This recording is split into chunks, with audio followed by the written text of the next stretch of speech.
মুন্সিগঞ্জ শহরের প্রধান ও ব্যস্ততম মুক্তারপুর মানিকপুর সড়কটির বেহাল দশা। জলাবদ্ধতা ও খানাখন্দের কারণে চলাচলের অনুপযোগী। প্রতিনিয়তই ঘটছে ছোট বড় দুর্ঘটনা। মুন্সিগঞ্জ প্রতিনিধি ভবতোষ চৌধুরীর উপরে পাঠানো তথ্য ও ছবি নিয়ে ডেস্ক রিপোর্ট।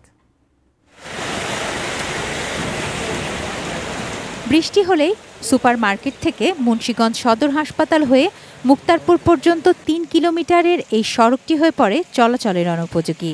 হাসপাতাল এলাকার সড়কে যেমন রয়েছে খানাখন্দ, তেমনি দুর্গাবাড়ি ও নতুনগাঁও এলাকায় জলাবদ্ধতার চরম ভোগান্তি। মেন সড়ক সহ বাড়ির পার্শ্ববর্তী যে শাখা রাস্তাগুলি আছে সেগুলিও তলিয়ে যায়। প্রতিটা লোকের থেকে যে রুগীরা আসে তারা সাধারণত অসুস্থ থাকে, এই রুগীগুলোর জন্য সবচেয়ে বেশি সমস্যা। অনেক খাদাখন্দে ভরা। আমি আশা করব যে কর্তৃপক্ষ এটার প্রতি নজর দিবেন। জোরপুকুর পাড় এলাকার প্রধান সড়কটিতে জলাবদ্ধতা দীর্ঘদিনের। এছাড়া মুন্সিগঞ্জ থানা সড়ক, বাজার রোড, লঞ্চঘাট সড়ক সহ ছোট বড় সড়কেরই বেহাল অবস্থা। পরিকল্পিত পয়ঃনিষ্কাশন ও ড্রেনেজ ব্যবস্থা না থাকায় পানি ঢুকে পড়েছে বসতবাড়ি, দোকানপাট ও শিক্ষা প্রতিষ্ঠানে। সব পানি এই জায়গাটাই নামে, আর এই জায়গায় সব জমা হয়ে যায়। এই জায়গায় যাওয়ার মতন কোনো ড্রেন নাই। অহরহ সর্বদই দুই একটা অ্যাক্সিডেন্ট ঘটতেছে। এখানে ড্রেন না দেওয়া পর্যন্ত এখানের জনগণ কোনো শান্তি পাবে না। সানবিট সব দিবে সামাল। সানবিট ম্যাজিক প্রেস ডিশওয়াশিং এর মাথা ঘোরানো সলিউশন।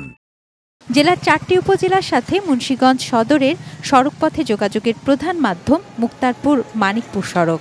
হাসপাতাল ও বিভিন্ন সরকারি দপ্তরে যেতে এ পথই ভরসা। গুরুত্বপূর্ণ সড়কটি কবে চলাচলের উপযোগী হবে?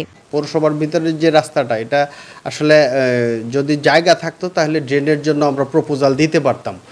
ওনারা আদৌ রাস্তা জায়গা দিবে কিনা, যদি দেয় হলে হয়তো আমরা সামনে যে আমাদের মেনটেন্যান্স প্রোগ্রাম আছে আমরা সেটাতে দিয়ে দিতে পারবো। দ্রুত এই সড়কগুলো সংস্কার ও সঠিক ড্রেনেজ ব্যবস্থাপনার মাধ্যমে দুর্ভোগ লাঘবের দাবি মুন্সিগঞ্জবাসীর। তুনা সিনা তনু, ডেস্ক রিপোর্ট, এটিএন নিউজ।